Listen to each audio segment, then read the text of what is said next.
ہر ایمان والے کو بار بار سمجھنا ہے کہ مجھ سے کوئی ایسی حرکت نہ ہونے پائے جس حرکت کے نتیجے میں میرا ایمان چھن جائے گا، خصوصاً وہ ہمارے بھائی جو ایسی جگہوں پر، ایسے اداروں میں، ایسے فورموں میں، ایسے مقامات پر پہنچتے اور کام کرتے ہیں جہاں ان باتوں کے بہت خطرے ہیں۔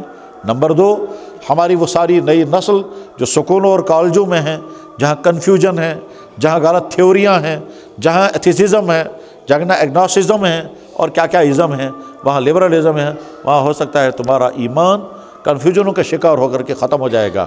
ویسے جو ہمارے مدرسوں والے ہیں، ہمارے مکتبوں والے ہیں، ہمارے تبلیغ والے ہیں، ان کو خطرات ہیں، ان کو بھی مگر کم بمقابلے ان کے کہ جو ان تمام فورموں سے دور ہیں۔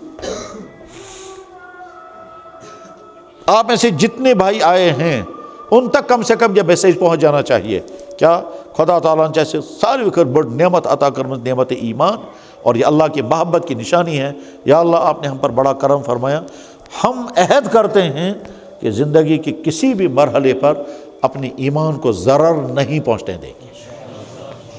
اگر یہ میسیج لے کر آپ گئے تو سمجھو ان مدرسے والوں کا جلسہ اور آپ کا آنا ایک بہت بڑا فائدے کا ذریعہ بن گیا۔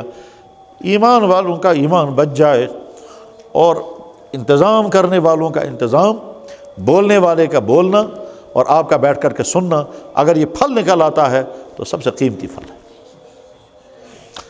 میرے بھائیوں۔ اور اس کے بعد پھر ایمان کمزور ہے یا طاقتور، کیسے پتہ چلے گا؟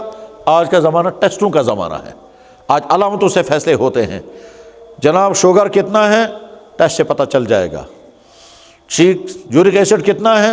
ٹیسٹوں سے پتہ چلے گا۔ وٹامن ڈی کتنا ہے؟ ٹیسٹوں سے پتہ چلے گا۔ چھاتی خراب ہے یا ٹھیک ہے؟ ٹیسٹوں سے پتہ چلے گا۔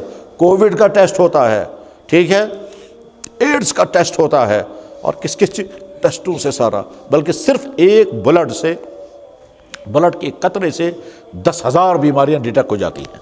10,000 بیماری جیون چیک کرنا بذریعہ خون، بلز بلڈ، ٹھیک ہے، ٹیسٹوں سے۔ بس ٹھیک اسی طرح سے ٹیسٹوں سے پتہ چلے گا ہماری ایمانی حالت کیا ہے۔ کیسے ٹیسٹوں سے پتہ چلے گا؟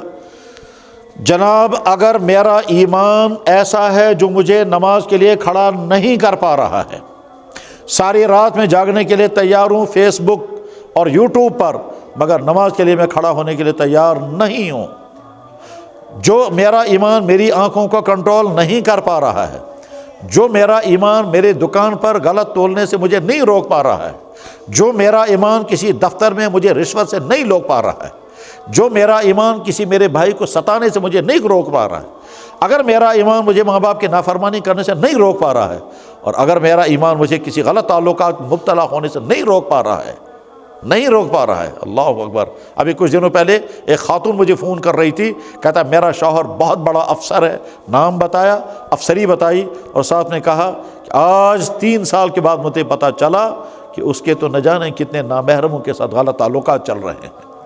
میں نے کہا مجھے کیا حکم ہے؟ کہنے لگا مجھے بتائیے مجھے کیا کرنا چاہیے۔ تو اگر میرا ایمان مجھے غلط تعلقات سے نہیں روک پا رہا ہے، چوری سے، فراڈ سے، کرپشن سے، دھوکے سے کسی کو نہیں روک پا رہا ہے، اس کا مطلب یہ ایمان کمزور ہے، اتنا کمزور ہے۔ یہ کمزور ایمان مجھے قیامت کے دن اللہ کے غضب سے نہیں بچا سکتا اور جہنم میں گرنے سے نہیں بچا سکتا۔ جو وولٹیج اتنا کمزور ہوگا کہ لمپ نہیں جل پا رہا ہے، اس وولٹیج پر آپ بہت بڑی مشین چلانا چاہیں گے، کیسے چلے گی؟